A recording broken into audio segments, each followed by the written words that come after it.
Jesus amidst us. Well, great leaders, they don't set out to be a leader, but they set out to make a difference. It's never about the role, but it's always about the goal. With this note, may I please request Professor A.M. Khan, Registrar, Mangalore University, and Professor K.S. Jayappa, RUSA Nodal Officer, Mangalore University, to escort our dignitaries to the dais. We are honored to have Professor S.A. Kori, Executive Director, Karnataka State Higher Education Council, Bengaluru, as the inaugurator. The Chief Guest, Professor Neeta Inamdar, Head, Department of European Studies, Manipal University, and Chief Editor, Manipal University Press. The President of today's program, Professor Kishori Nayak K., Honorable Vice Chancellor, Mangalore University. Honored the presence of Professor S.R. Niranjan, Honorable Vice Chancellor, Gulbarga University, Kalburgi.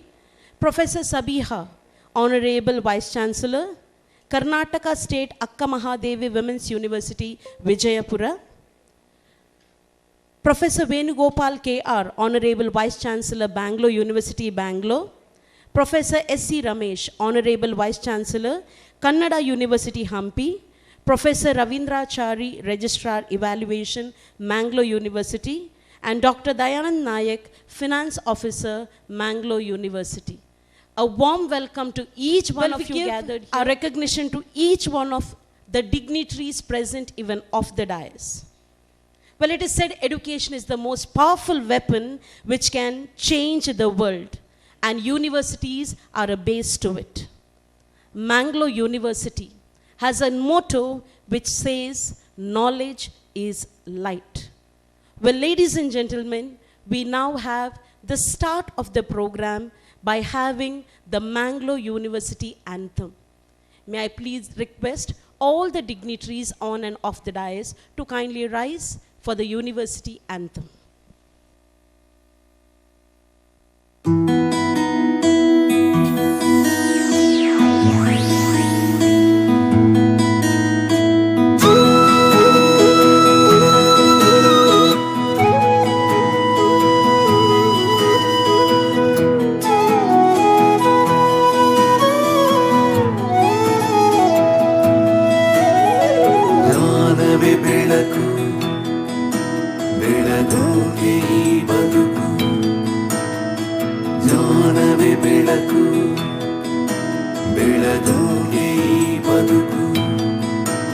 ಎರೆಯುತ್ತ ಜ್ಞಾನ ತೆರೆಸುತ್ತ ಕಣ್ಣ ಈ ವಿದ್ಯೆ ಹೊನ್ನ ಕಿರಣ ದಿನ ಪಾಠ ಪಠಣ ಗುರು ಬುದ್ಧಿ ವಚನ ಇದು ವಿದ್ಯಾದಾನ ತಾಣ ಪಡೆದಾಗಲೇನೆ ಸಿರಿ ಶಿಕ್ಷಣ ನಮ್ಮ ಅಂಧಕಾರ ದಮನ ಮಂಗಳೂರು ವಿಶ್ವವಿದ್ಯಾನಿಲಯ ಮಂಗಳೂರು ವಿಶ್ವವಿದ್ಯಾನಿಲಯ ನಮನ ನಮನ ಜ್ಞಾನವೇ ಬೆಳಕು ಬೆಳಗೋಕೆ ಈ ಬದುಕು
ಪ್ರವಚನ ಇದು ವಿದ್ಯಾದಾನ ತಾಣ ಪಡೆದಾಗಲೇ ಸಿರಿ ಶಿಕ್ಷಣ ನಮ್ಮ ಅಂಧಕಾರ ದಮನ ಮಂಗಳೂರು ವಿಶ್ವವಿದ್ಯಾನಿಲಯ ಮಂಗಳೂರು ವಿಶ್ವವಿದ್ಯಾನಿಲಯ ನಮನ ನಮನ ಜ್ಞಾನವೇ ಬೆಳಕು ಬೆಳಗೋಕೆ ಈ ಬದುಕು ಜ್ಞಾನವೇ ಬೆಳಕು ಬೆಳಗೋಕೆ ಈ ಬದುಕು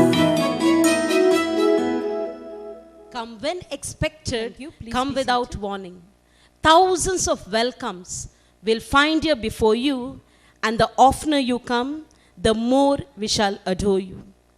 It is said the ornaments of a place are the guests who frequent it. And with the august gathering here, both on and off the dais, we feel really blessed. With the words of welcome, we have Professor A.M. Khan, Registrar, Mangalore University. A very good morning to all of you present here.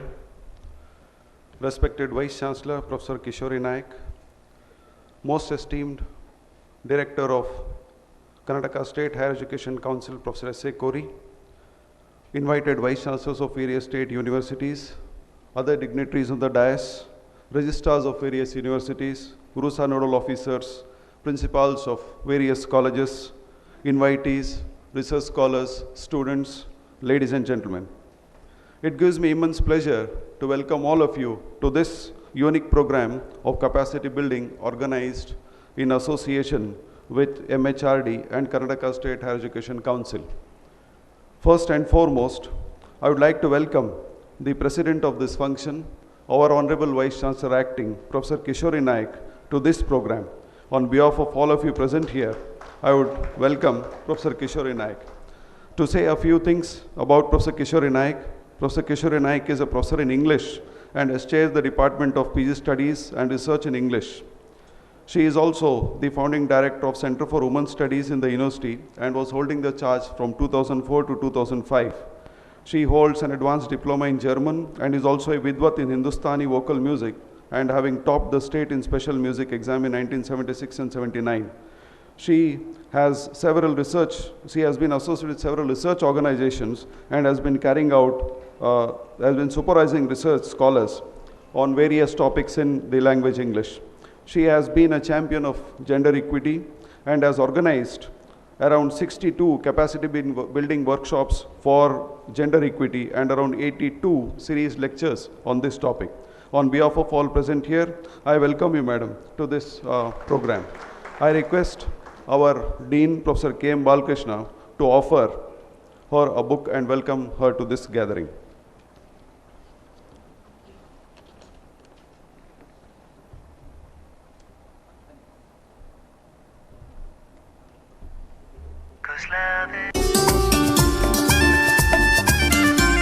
This program has been organized under the guidance of the esteemed Executive Director of the Karnataka State Higher Education Council, Professor S.A. Kori.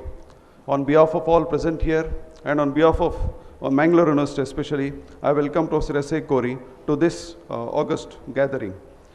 To say a few things, Professor S.A. Kori has been the Executive Director of Karnataka State Higher Education Council since 2014. Prior to this, he has served as a Registrar Relation at Vishweshwaraya Technological University during 2008 to 2010, and then 2010 to 2013, he was a Registrar at Vishweshwaraya Technological University. Basically, he is a Professor of Mechanical Engineering at Basaveshwar Engineering College, Bagalkot. He has been associated with NITK Surathkal also. As an Executive Director, he has changed the outlook of the state Karnataka State Higher Education Council. He has marshaled all the universities in adopting standards to impact the quality education using technology. He has played a major role in the disbursement of RUSA funds and is because of his untiring efforts that today Karnataka is number 1 in India in utilization of RUSA funds. And the Karnataka State Higher Education Council, he has been instrumental in bringing many online initiatives in the administration of higher education institutions. It is because of his efforts and guidance that we all universities have been have been getting the RUSA funds, and through the conduct of this capacity building workshop in every university, he has seen that the effective utilization of RUSA funds is going on. And because of his efforts, RUSA is going to get into the third stage in a short while from now. Sir, while thanking you for your guidance, I extend you a very warm welcome and request our Honorable Vice Chancellor, Professor Kishore Nayak, to welcome Professor Kori with a flower.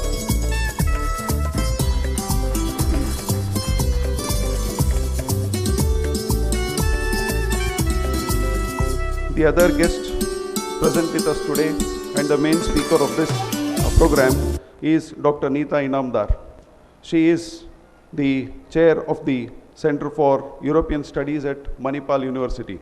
Before she speaks, she would be introduced more, and I now welcome her on behalf of all of you present here, and I request our Honorable Vice Chancellor to welcome her with a flower.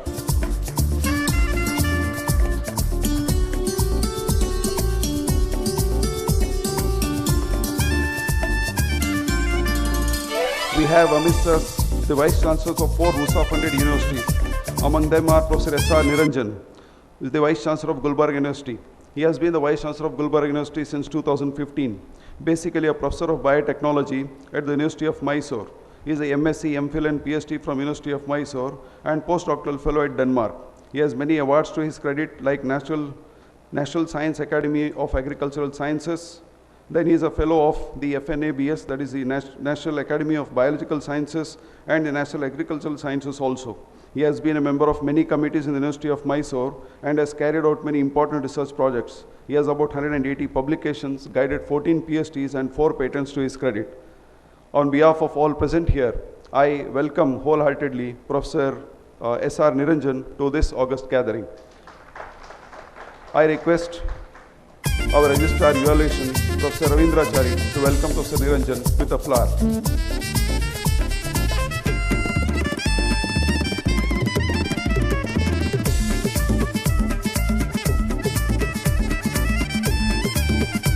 Amongst us, we also have our own person known to us, Professor Sabia Bhumigowda, the Vice Chancellor of Karnataka State Women's University, now called Akka Mahadevi University at Bijapur. She has been the Vice Chancellor there since 2016. Madam has a teaching and research experience of around 33 years at various levels in the university, that is our university, Mangalore University. She is a professor at the SVP, Institute of Kannada Studies in our university, and has served in various committees like the Senate member of the Hampi University, the director at Women's Studies Center at Mangalore University between 2005 to 2008. Then 2012-2015, she was the director of the PG Center at Chikkalwara, and therefore she has got many administrative experiences also. She has published many books, and written many small stories and articles in renowned journals. On behalf of all present here, I welcome Professor Sabia Bhumigowda to this program. I request our Finance Officer, Professor Dayanand Naik, to welcome Madam with a flower.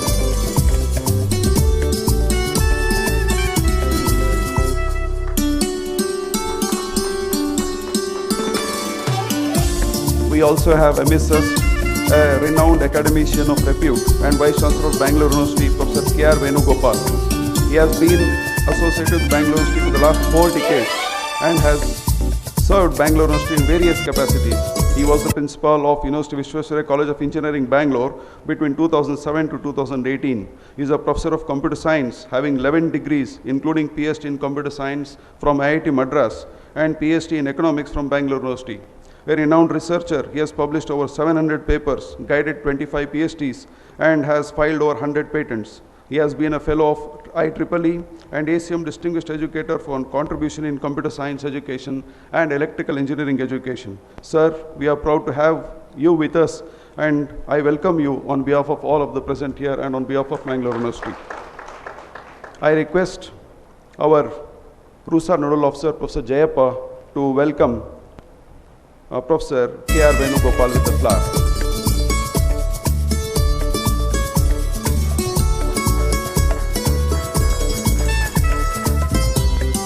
We also have amidst us Professor S.C. Ramesh, the Vice Chancellor of Kannada University, Hampi. He has obtained his education from University of Mysore. He has been the faculty of Kannada University, Hampi since its inception and has a large academic experience.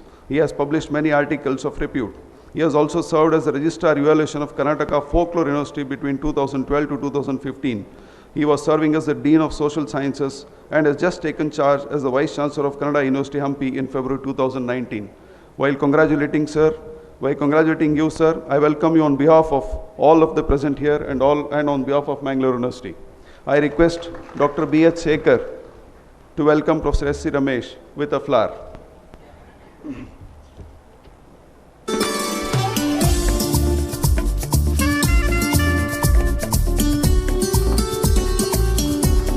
On the stage, we have Professor Ravindrachari, the Registrar Revelation of Mangalore University, basically a professor of physics, and also the former RUSA Nodal Officer of Mangalore University. I welcome you, sir. I also welcome Dr. Dayana Naik, the Finance Officer of Mangalore University. Welcome you, sir. I also welcome Dr. Jayappa, Professor of Marine Geology and the RUSA Nodal Officer and Director of PMEB to this program. Welcome you, sir. I welcome all the deans of various faculties of Mangalore University, professors, principals of various colleges, research scholars and students to this program. I will be failing in my duty if I do not recognize the presence of registrars who are there with us. First of all, I would like to welcome Professor B.K. Ravi, the Registrar of Bangalore University. I welcome you, sir, on behalf of all of us present here. I request Dr. Sripath to offer a flower to Professor B.K. Ravi. We also recognize the presence of Professor Somsekhar, the Registrar of Gulbarga University. I welcome you, sir, on behalf of all of them present here, and I request our Special Officer, Dr. Naga Pagoda, to welcome him florally.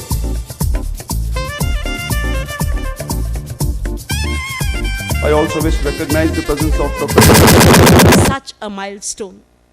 Higher education is that light which is equal to 1,000 suns. And so, friends, now let us inaugurate this workshop by lighting the lamp. May I please request Professor S.A. Kori, along with all the grandees, the leading lights.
It's time for the introductory remarks by Dr. S.A. Kori, the Executive Director of Karnataka State Higher Education Council, Bengaluru. Good morning to all of you. President of the function, Professor Kishori Nayak, Honorable Vice Chancellor of Mangalore University, Chief Guest of today's function, Professor Neeta Inamdar, Head, Department of European Studies, Manipal University, and Chief Editor, Manipal University Press, Professor Niranjan, Honorable Vice Chancellor of Gulbarga University, Professor Venugopal, the Honorable Vice Chancellor of the Bangalore University, Professor Sabya Madam, the Honorable Vice Chancellor of Akkama Devi Women University, Vijayapur, Professor Ramesh, the Honorable Vice Chancellor of Kannada University, Hampi, Registrar, Dr. Khan, Mane, Dr. Dayanand Mane, the Finance Officer, Dr. Ravindra Achar, the Register Evaluation, Dr. Jayappa, Nodal Officer, the distinguished registrars of the RUSA funded university, those who are here, Dr. Dongre was earlier in charge Vice Chancellor and now RUSA Nodal Officer, Dr. Ravi is here, Dr. Ganganayak is here, Dr. Somshekar is here, and all the RUSA funded nodal officers, the officers of the council, distinguished faculties of these Mangalore universities, then the research scholars of the various departments, and my dear students, friends. It is great honor to be here in this university to participate and inaugurate on the capacity building workshop on the future higher education opportunities and challenges. We requested Professor Venkatesh Kumar, who is the chairman of the public policy of the government. He is from Tata Institute of Social Science of Mumbai.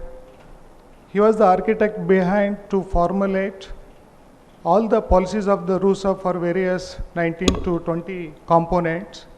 And unfortunately, he is having a meeting at Delhi on emergency basis, so he could not attend. So I'll try to cover up on some of the issues what the country is facing. Then it comes to the RUSA. RUSA is the Rashtriya Uchchatara Shiksha Abhiyan of the Government of India's program, started in 2003, and we are a little bit late in getting the grant to the state. Only after 2015 we started, the grant has started flowing from central government to the state government. So under this program, across the country, there are 200 universities have been covered, 3,000 the degree colleges have been funded, and out of these 200 and 3,000, Karnataka has got 10 the conventional universities who got the funds, that is the maximum to the state, and more than 203 colleges we got the funds for the government and grant in aid institutions. Under the RUSA, we have created 4 unitary universities, 3 unitary universities and 1 cluster universities, and 1 professional university, 1 professional college we have created, 1 model degree college have been created, and 2 the model degree college in Yadgir and the Raichur have been created, and 50 crores has been additionally given to the University of Mysore, that is the research and innovation. And in addition to that, 7.5 crore has been additionally given to the University of Mysore for the staff program. And another 5 crore, it was shared to Vijayapur University and Tumkur University on the equity initiatives. So the purpose of funding of the RUSA to have an access, equity and excellence. That is the one of the slogan of the MHRD. So to create and provide the access to all the section of the creeds of the student, whatever may be the gender, the background and other things that should be provided, because we have a lower gross enrollment ratio compared to the Western or European countries. Though all the time, wherever I go, I quote all the time with the reference as a China. China is almost the size of population, we are next to the China geographically. But the Indian higher education system is the 3rd largest higher education system in the world. But if you look at the enrollment ratio, in US is almost 90%, and South Korea is almost 95% of GR, and China is 50%. Indian GR is around 27% with the last year AISHE report. That means the gross enrollment ratio is the age of the student between 18 to 23 who enrolls for the degree colleges, that is the gross enrollment ratio. So if you compare to the other countries, so if you look at the China, was become almost the People's Republic of China in 1949, and we got independence in 1947, just 2 years the difference. The education system was more or less same. The India and China was more or less same. Now over the period of this last 60, 70 years, if the kind of the education they are giving is much, much higher than the Indian system. I'm not going to blame any of our system, but I'm giving the statistics before the audience and before the Honorable Vice Chancellors, because they are the people who act as a catalyst to take the higher education into the next level. So even the Kothari Commission in 1966, he said the Indian system should invest the 6% of its GDP on the education, higher education. But even during the last 70 years, we are spending only 3.49% of the GDP for the entire country, and for the state we have around 2.18% or 19%. So that is also one of the reason where the country is not focusing on the higher education system. If that is the case, how do you expect the quality of education, the excellence in education, the research and innovations? So it has a lot of intangible effect if you don't address the issues of the higher education system. That is the reason we have taken the subject of this, the future of the higher education. We have around 60 universities in the state. Around 28 is the public universities, remaining is the private university. And the other reason was the China and India. So they are not promoted any private investors on the higher educations. That is one of the other reason. So in the Indian system, almost the 80% of the burden is on private colleges and private universities. So that is another way of looking into the quality of education where it is going wrong. So in the RUSA, the universities, almost all the state-funded universities, may be getting the funds from the different funding agencies, like they have a lot of grants from the UGC, the DST, CSIR, the DRDO, then the Board of Research and Fusion Research, the nuclear funding. Then there are so many funding agencies, they must have got almost all the universities for the research, whether it is developmental activities or the creation of the infrastructure. But the way the RUSA is implementing across the country is different. The kind of the monitoring taken place in every month, every quarter by the MHRD, they'll sit in Delhi and monitor what kind of activities have been taken place across the universities and the colleges. They have a public finance management system. When the money has been released from the center, when the state has been released, when from state it has gone to the universities, when the universities have been released to the respective the vendors. So sitting over there, they can monitor each and everything. That never happens earlier. So that is the reason the RUSA is most effective, though it is not a quantum of, the big quantum of funding to all the institutions of the country, though it is a meager amount, but still the kind of effectiveness is much, much higher. So that is the reason we have a regular monitor mechanism from the government of India, but from the state government. And recently, I went to Delhi and attended the RUSA review meeting, 14th RUSA review meeting on the 14th of the May, just last week. I have attended, and most of the state across the country, 30 states, and again they funded even to the union territories, hardly they spent the money over this period of 4 to 5 years.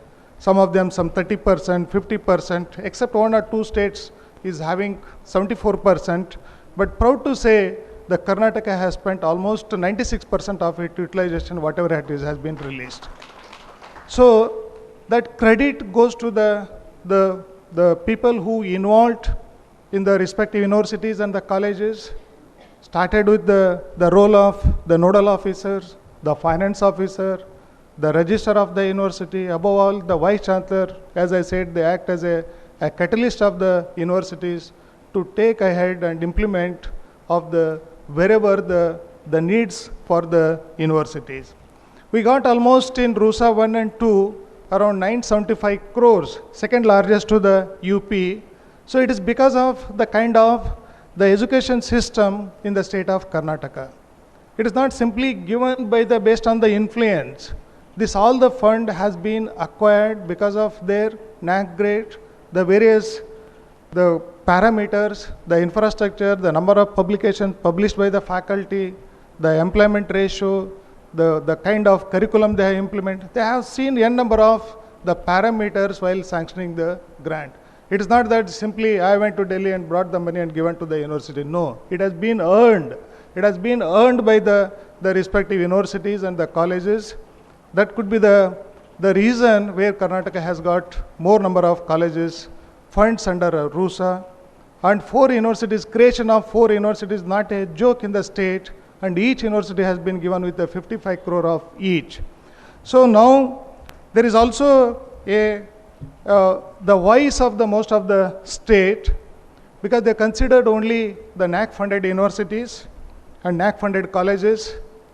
Across the country we have 903 universities plus and 50,000 colleges, and only 200 so far 2,000 colleges and 200 universities have been given. And there is a voice from across the country. They said, why you want to consider only the NAC? Because though we have a 50,000 colleges, NAC accredited institutions so far, it is only hardly 20%. We have 50,000 colleges, only 20% of the colleges got accredited, and 20% of the universities got accredited. Though NBA and AICTE, this NBA and NAC started in 1994, started working and started giving an accreditation, and still they could able to achieve only 20% so far. So because the kind of hurdles they are also facing, they are not able to give it to the other agencies.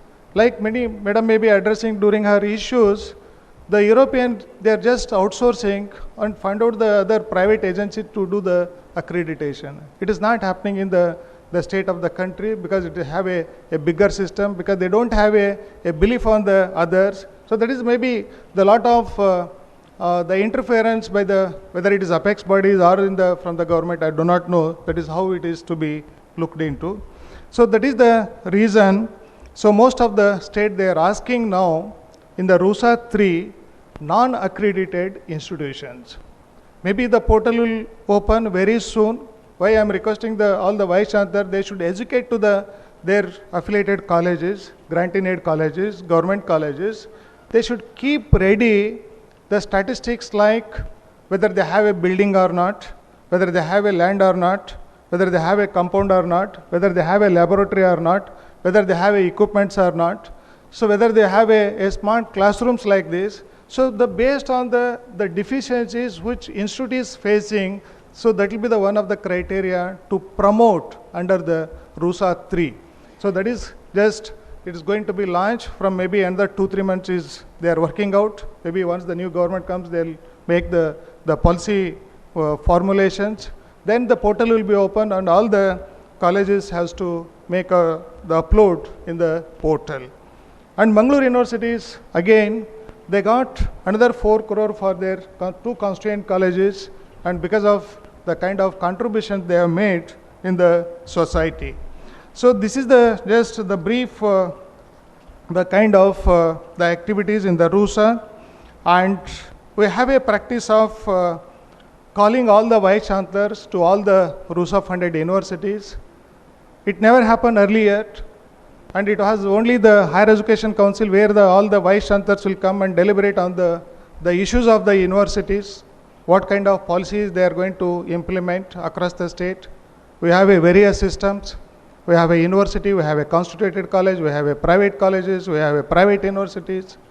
And they have a varieties of the ratio, practical theory, marks, some of them they implemented the skill-based education, some of them they'll not conduct the examination, some of them just award the degree.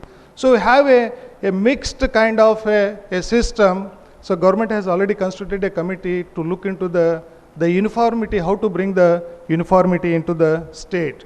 Of course, the Mangalore district, their gross enrollment is much higher. It is more than the 58 or 60%. And lowest is the Yadgiri, which is only the 4% of the gross enrollment ratio. Just you can think of, out of 100 students, only 4 students will go for higher education. But here it is almost 58 to 68% of the student of out of 100 will come for the higher education. If you look at the regional imbalances, so that is the reason Government of India identified the 2 districts as an aspirational districts, the Yadgir and Raichur. They are going to give more fund and creating the more residential facilities of the colleges and universities, so that they can come and join there and stay there and complete their education, and they'll see the change in the system of the country. Unless if the country doesn't address the higher education system, the country will collapse on its own, because that will become itself is a threat to the nation. So country has to address, they should give a quality education, otherwise it will not be a survivability. So with respect to the future education, just I'll quote, there are many, the hurdles I don't want to quote because of the time constraint. Just I'll quote the 2 examples. One was the Nalanda and other one is the Stanford. Stanford is the top, the one of the most top university in the QS ranking or in the Times ranking, and how it has been achieved in a very short period. It was started only in 1884, Stanford University, but our Nalanda University was started almost 1,000 years before. It was there almost the 600 to 700 years of the existence. I'll not go with the detail, just I'm giving the what kind of the studies and students were there. It was founded in 100 AD. Students are around, varies from 3,000 to 10,000, and teachers were approximately 2,000 students. Even none of our university have a 2,000 the faculty. The number of lectures per day was 100. There were endowment grant which was given by the villagers, 200 villagers, to support these universities. And the university was, longevity was almost the 1,000 years, and it was sacked by one of the Khilji in 1997. I don't want to go back to the history. And the subject were studied during that time, the Buddhist, the Vedic, philosophy, the grammar, practical science, arts, and public debating. And they were emphasizing on the health, moral development, and discipline. So those things were missing in the current system. And if you look at the Stanford, started in 1885 and almost 8,000 acres of land. Faculty is 2,118. They have an enrollment of almost 20,000 students in a campus of undergraduate and postgraduate degrees. And they have a self-sufficient the resources. They are not depending upon the government. So all the time we are grumbling and seeking the funds from the government to fund it, though almost we crossed, some of the universities crossed 100 years, 50 years, maybe this is around 50 years or 40 years. 40 years, still we are depending on so much on the government system. So we are not able to explore the resources from the various, the sources, like we have an industry, then you have a CSR activities, the 3% of the education, the cess they are collecting, you can seek the fund from them. And we have a more funding agencies in the Government of India, that also we are unable to explore. So the quality is decaying day by day. So how to address these issues is the major challenges. So in the future, you will not get a audience like this and addressing the by a teacher to the student. So you may be having an online classrooms, online education across the world. There are many countries who have already entered into MOU. You can sit and teacher can deliver from his room itself, and it will be connectivity, and wherever the students are there, they can access and interact. So it will be an interactive kind of a terminals. So rather than sitting in a one classroom, you may be sitting elsewhere and you will be listening to the lecture. And there will be technology to monitor.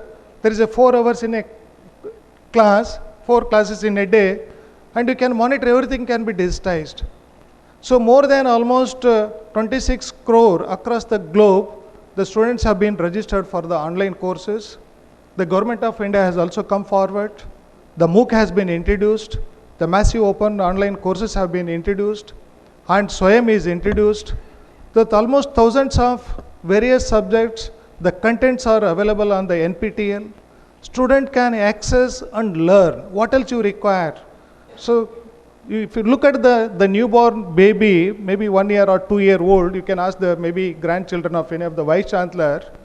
So the mobiles, so by the use of their mobile, nobody, either the parent taught or any of the people who are staying in they'll talk to the children. They'll go on they'll go into the different windows, they'll search for themselves, they can see everything is available in your mobile. The whole globe is in your mobile. But we have forgotten who has invented it. So what is our contribution to the society? So we are enjoying at the cost of somebody's innovations. So why our innovations are gone away?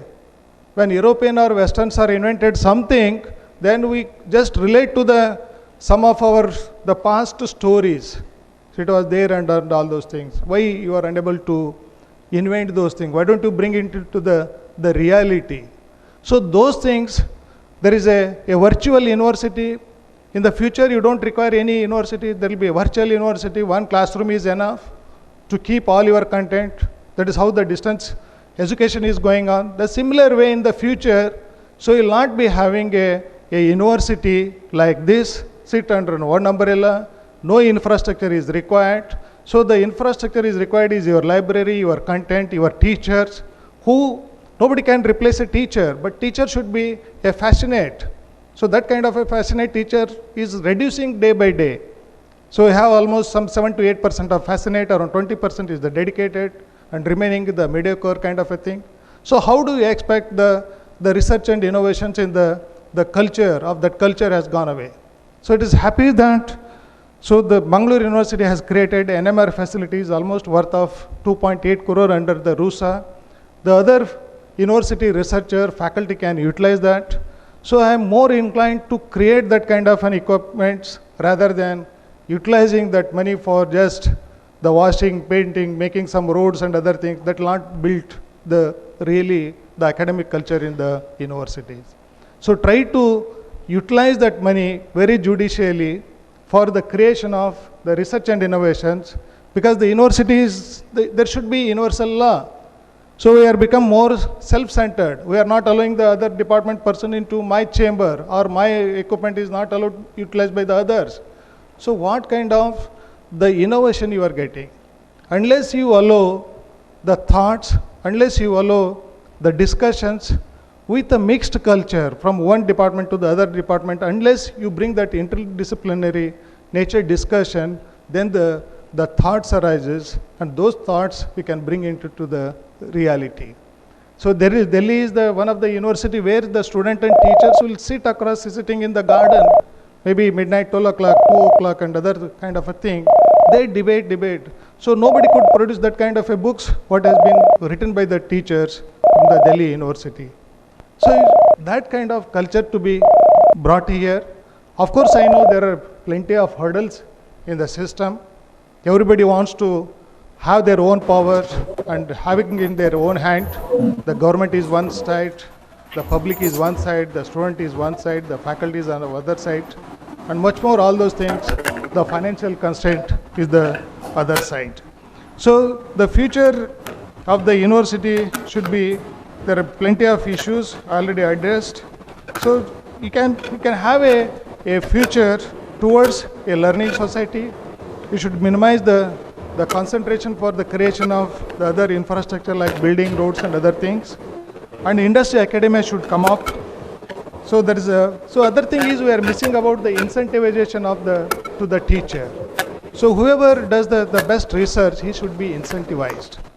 Otherwise, what is the difference between the fellow who doesn't work and the person with 24 hours? And it was happy that yesterday we had a discussion about the water crisis. Professor Niranjana was telling, yesterday we had during the dinner, we discussed about that. Maybe 10 years down the line, you do not have even drinking water. Yesterday, I don't know whether it is a right news or not. Even Dharmasthala, Dharmadikar is saying that there is no water, don't come to the temple. So that is the kind of the facing. So universities, it is the duty to address those issues, the environmental issues, then the health issues, the transportation issues. So what kind of the problems to be addressed in the future? We have only limited IISc, one IISc and some IITs and NITs.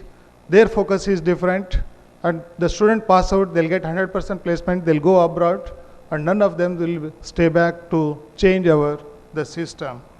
So we have to bring that innovative, the practices, and as I said, we have to bring some mobilization of resources, and we have to introduce the information communication technology in the universities, which will reduce the burden, and we should enter into the public-private, the partnership, and we should also think of introducing the need-based job-related certificates. Even in the government colleges, commissariat of colleges, they introduced 8 different sector skills along with the degree. So 180 hours of extra hours the student will undergo, so that he'll carry his undergraduate degree certificate along with the skill, so that the employability will be increasing. Only 25% of our engineers will get an employability, whether it is government or non-government, that is a different issue. Then what about the remaining 75%, where they'll go? So who is addressing those issues?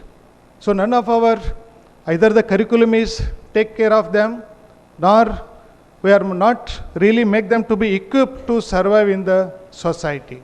So we are just producing the unemployment youth to the society that has to be thought about and deliberate about in the university system. We have a cross-culture system has been missed out, and we do not have an action plan for improving the quality. Then privatization of higher education is another threat. Like China, why they could achieve so much? Number of the publications produced every year compared to the India is much, much higher. The number of graduates are coming out much, much higher. We are unable to produce even a small component which everyone is carrying now, like your mobile. It was all manufactured by this China. So nobody is bothered about, we are enjoying at the cost of somebody inventions, whether we wear whatever the cloth, whatever the bangles you have, whatever the goggles we have, whatever the glass we have. So glass also we have a different kind of a glass which will come as a nano glass in the future. So nobody thought about, so nanotechnology has been introduced just a decade before in the country. But if you look at the Europe and China, it's much, much higher. They're already making a business out of that. So the kind of transportation system, then the quality development, so we don't have any world-class education. That is the reason none of our university comes under top 100 or top 500. That is also one of the reasons. Then we have a status of academic research studies is missing, and we have to promote the stipend to the research scholars. Otherwise, you won't get the good research activities in the university system.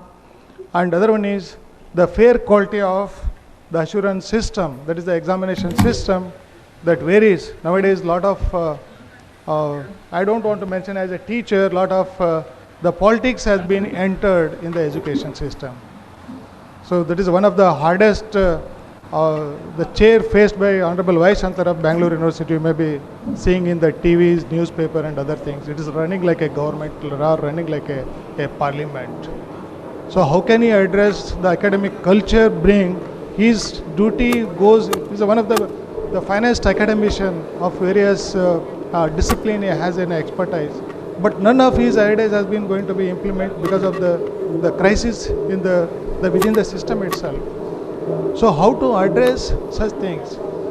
So all the time 24 hours register and the Vice Chancellor is addressing only those issues. How can you expect the good innovation, good culture in the university system? We have to bring the examination reforms. So as I said, the digitization, let the transparency only bring the faith in the student community, the parents community and public at the large. So these are some of the challenges of the future, and we are going to have one more capacity building at the last capacity building at the Mysore, so that almost our cycle completes.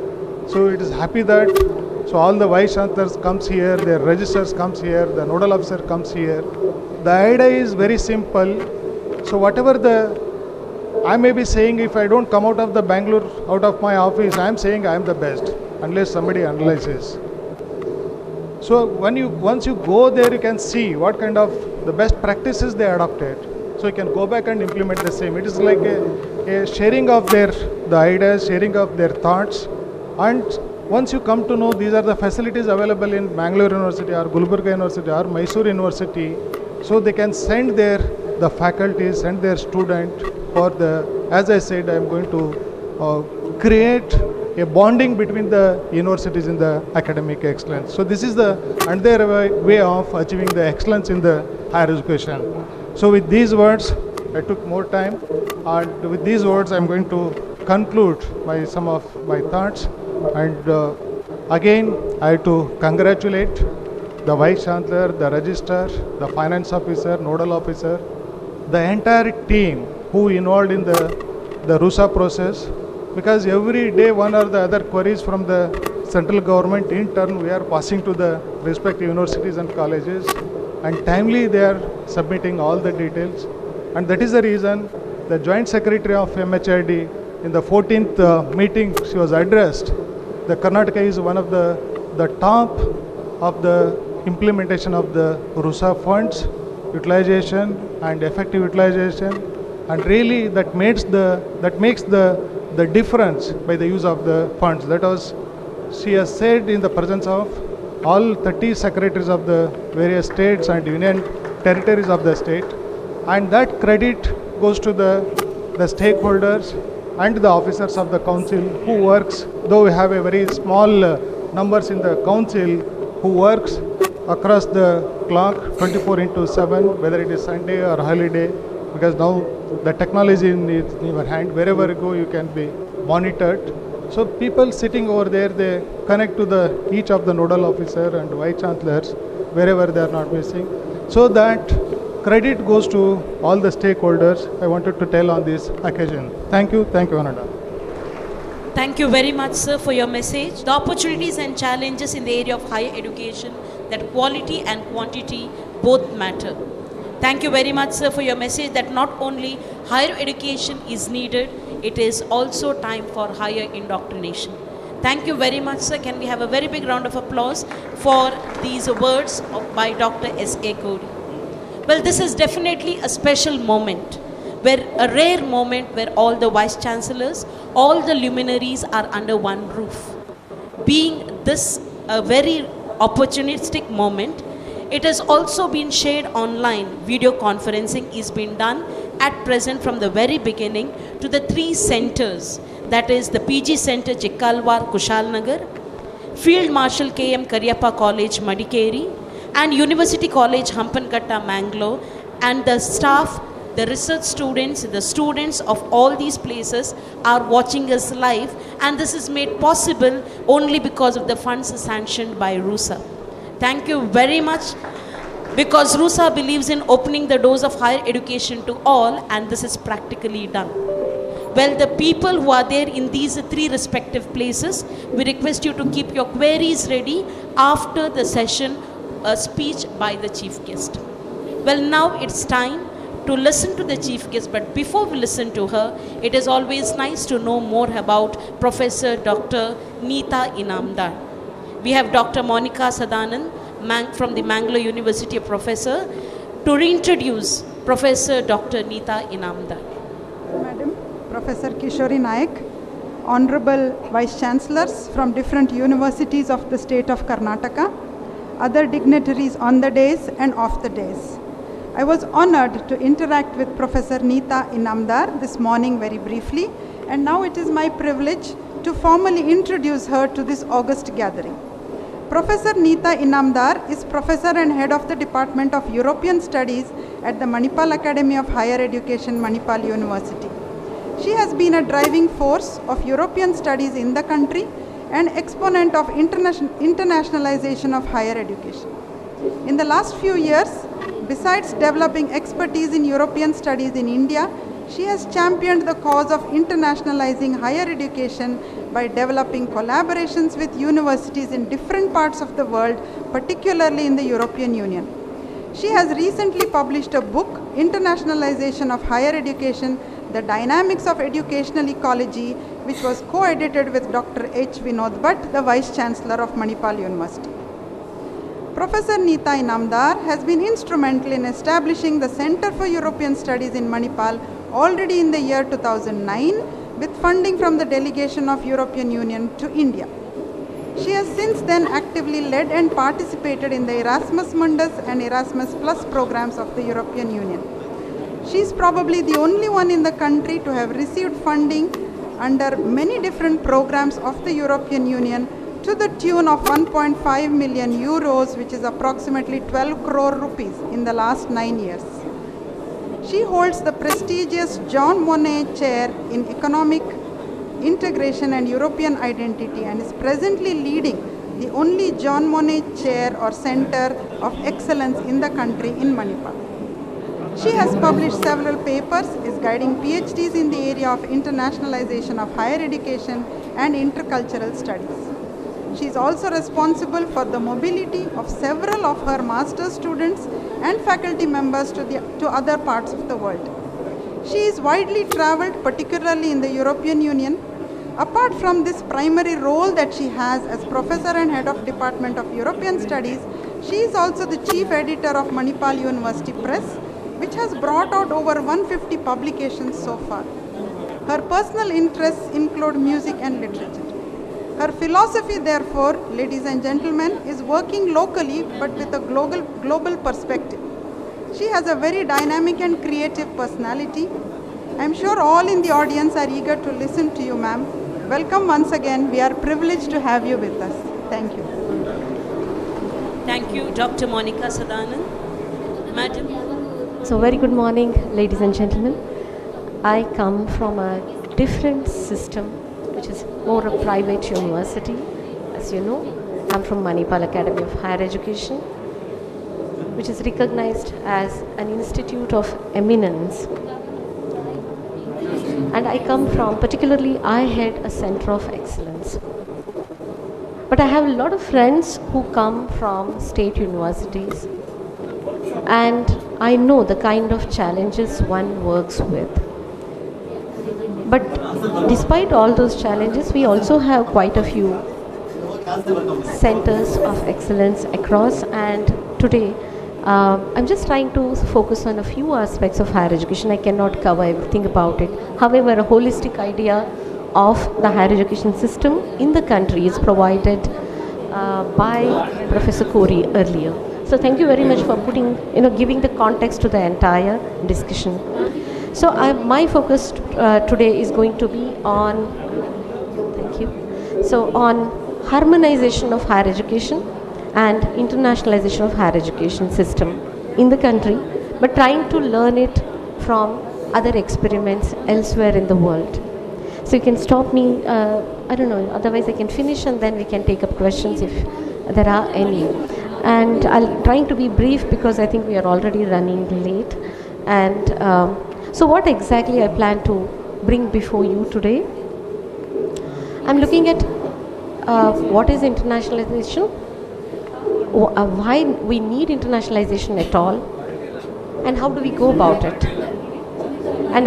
and whether we do internationalization or not. There is this idea of harmonizing the higher education system. What does that involve? Why we need harmonization in the first place? Of course, I cannot go into how to go about harmonizing the higher education system, because that is left to the great academic leadership which is present here in terms of vice chancellors, registrars, heads of institutions, the heads of different colleges who are present here. Okay, so this is just a definition of internationalization of higher education. Today, if you see, there is an academic output in the area of internationalization of higher education, and there are people like, there are major scholars like Philip, lot of Philip Altbach, okay, Jane Knight, and Hans David. Several scholars who are working in this area, and also in the country we have quite a few people working in this field. Yeah, so it is about having kind of an international outlook when it comes to your designing of the curriculum, your implementation, the teaching learning methods. So why do we need this internationalization? It's much beyond. I cannot see my own slides, but I remember what it is. So it's in both the knowledge creation and dissemination, and it's important that we have this kind of a global outlook when it comes to designing of the curriculum, to implementation of the programs, to research, and a lot more. I'll go a little more detail as I proceed further, because it's not globalization of the higher education system, because globalization comes with a lot of problems, and of course if diversity has to remain at the heart of internationalization, then globalization becomes an idea that is questionable. So we'll take it up a little later. But then why do we internationalize in that case? So what does it mean?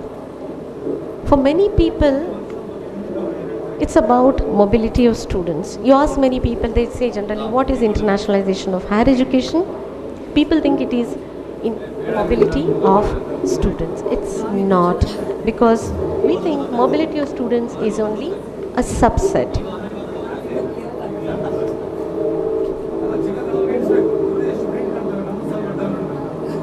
It's not.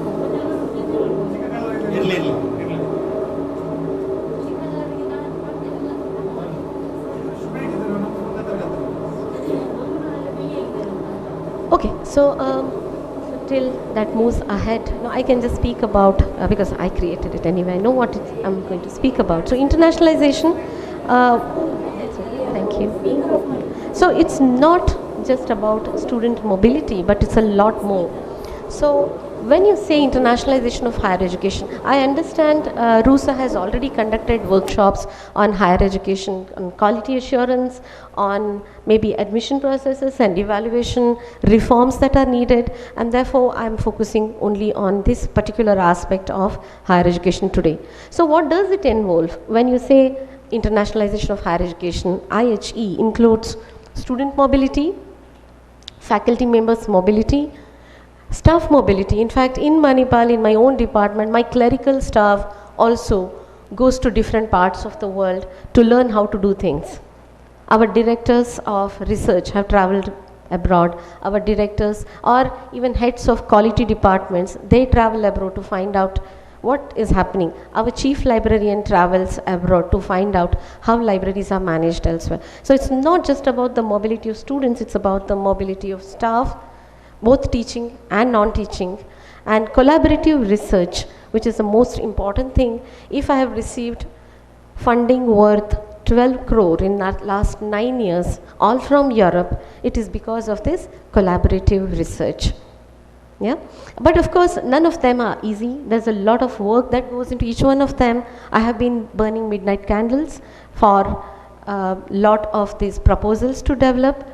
And also, even after you have received the funding, the grant management is a task in itself. And it's not an individual's responsibility, it is a complete system. The entire university comes together in implementing a project, or otherwise it's not possible, including the finance officers and everybody. And so it includes also mutual recognition of grading systems. I know these are questions which are going to come later. Yeah. So how do we position ourselves when it comes to our own credit systems, our own grading systems? How do we recognize somebody else's credit system? Do we have a system in place to begin with? And See, this is all internationalization. It's not just mobility of students. So it's about also matching of courses. So when somebody travels from one university to another. So why I'm talking about internationalization is because it's going to bring me to a discussion on harmonization. Can my student in Manipal come to Mangalore for one semester? Ma'am, are you willing to consider my student coming in for one semester in either your political science department or in your in your School of Humanities for one semester? Yeah, and I'm willing to recognize the credits earned here in this university. But it's so difficult if and I think it's up to me how I recognize, because I know the courses, I know the content, I studied the content, I understand the credit system followed here, and I recognize. Can you recognize it for let's imagine one of the students from your university somewhere comes to Manipal for one semester, and can that credits earned in Manipal be recognized at your university? I know it's very difficult. We have had difficulties. I have been a part of larger consortia where we have received funding from the European Union, and the Indian partner universities, around 13 of them, failed to recognize the credits earned by the students in European universities only because they did not have a system in place. They did not know how to recognize the credits earned in other parts of the world.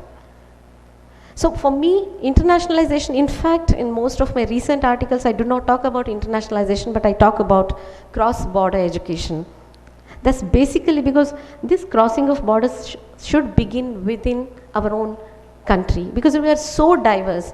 Why cannot my student go and study in some other university? Why not in Women's University? Why not in Akamadevi University for one semester? It should be a fascinating experience for a young mind. And so all those things and that's the reason I'm bringing this point, and all that needs harmonization, and that's the point I'm going to bring up in some time. So joint publications, can we work together, publish together? Why is it so difficult? Even if it's internationalization, why can't we work together? Split campus and doctoral PhDs, doctoral programs. So there are chances that some of our students go to partner universities in Europe. I am one of the supervisors. Some part of the supervision is done by my colleagues in Europe. Imagine the kind of impact that kind of a split campus PhD will have on a young researcher. Otherwise, they work only with one person. I work with universities in Europe where my students get to work with another scholar, and I learn so much through my student, through this program. And that's why these become kind of exciting times for all of us, provided we encash the opportunities that are available to us.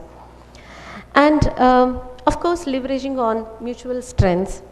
We need not reinvent the wheel. There are many occasions how we actually can share the strength.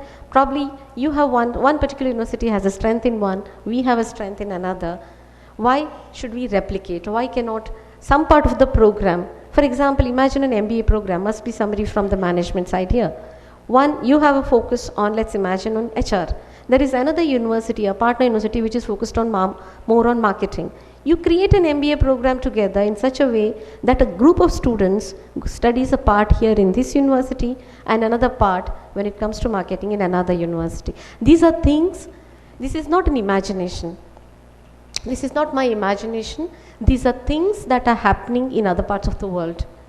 Europe has been experimenting with a lot of joint master programs, joint PhD programs, and all these things, bring in a lot of innovative ideas into higher education.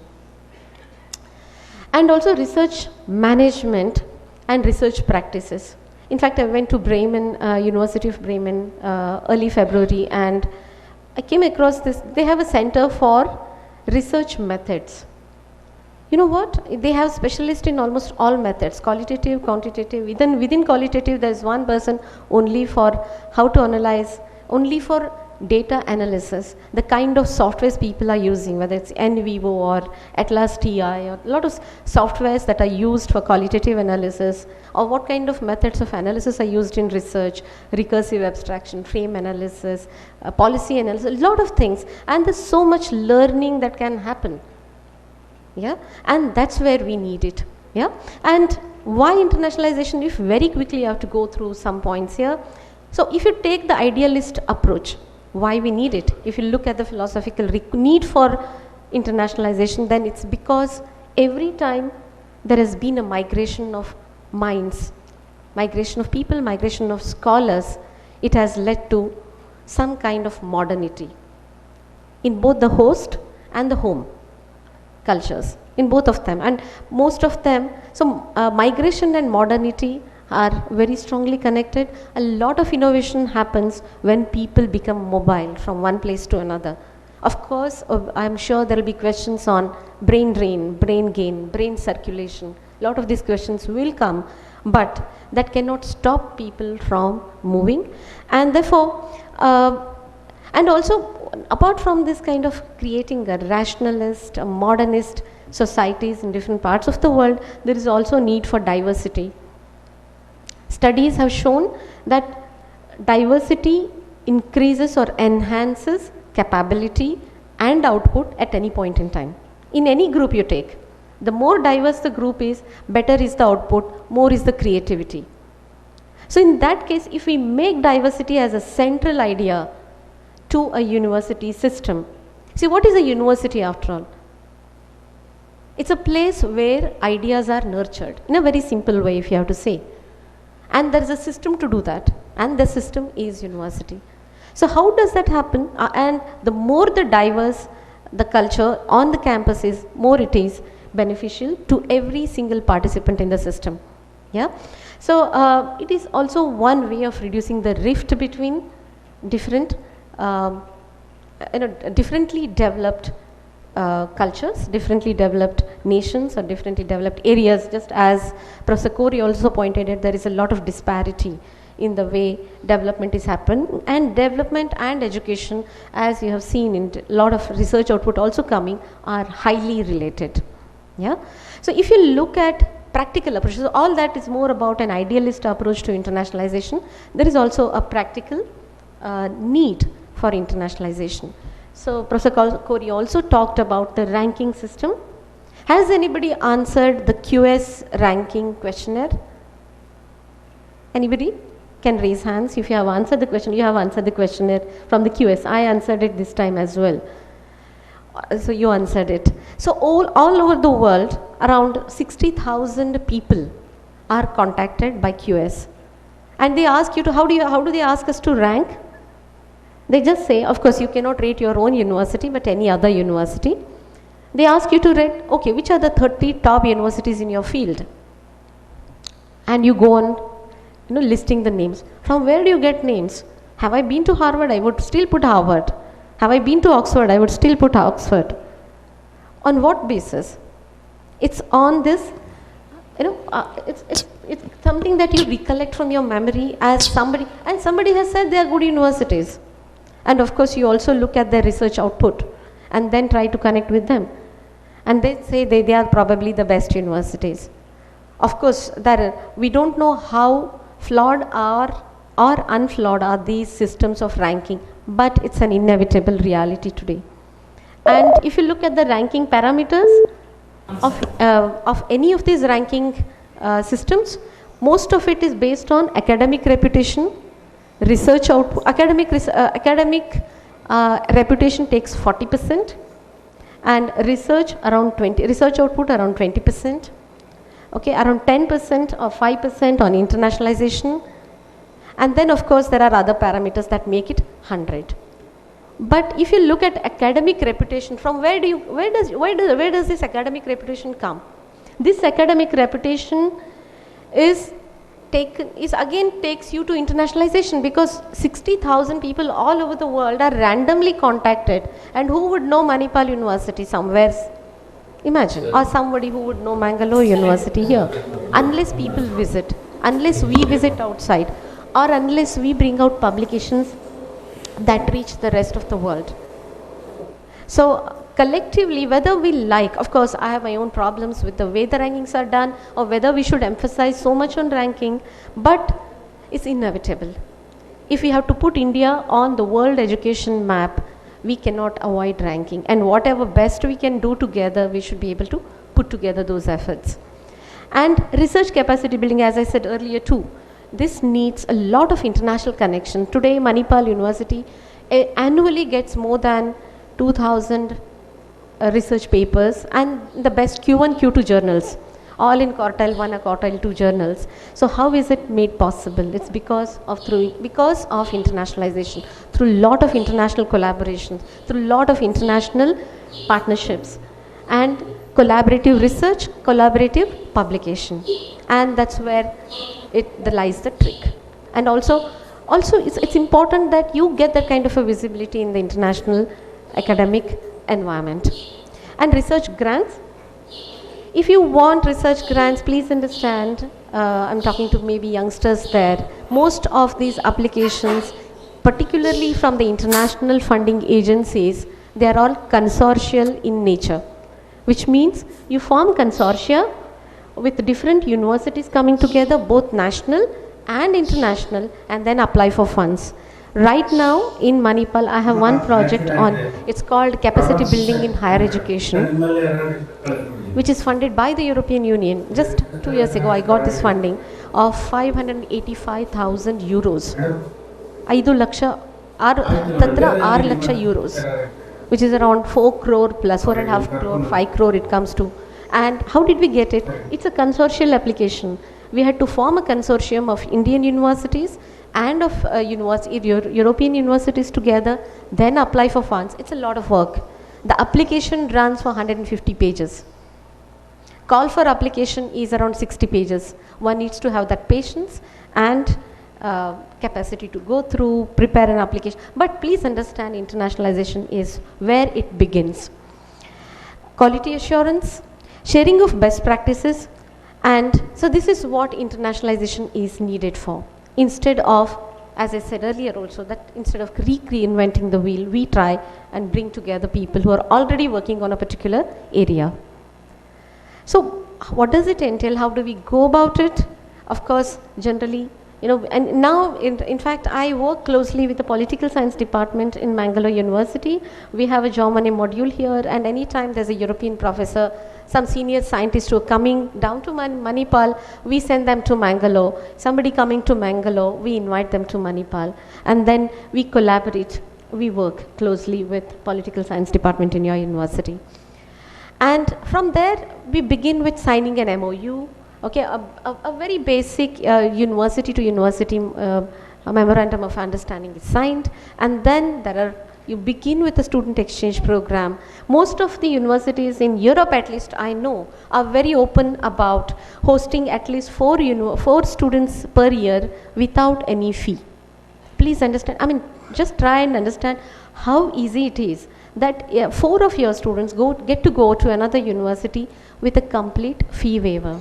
Similarly, you host another 4 students coming to your university. It makes such a beautiful exchange. Yeah. So there is no money involved. All that you need is, you can accommodate 4 students given the kind of support you get from the state. In private universities also, though we do not have such kind of a support, we still create an environment where students come with a complete fee waiver and our students also go with a complete fee waiver.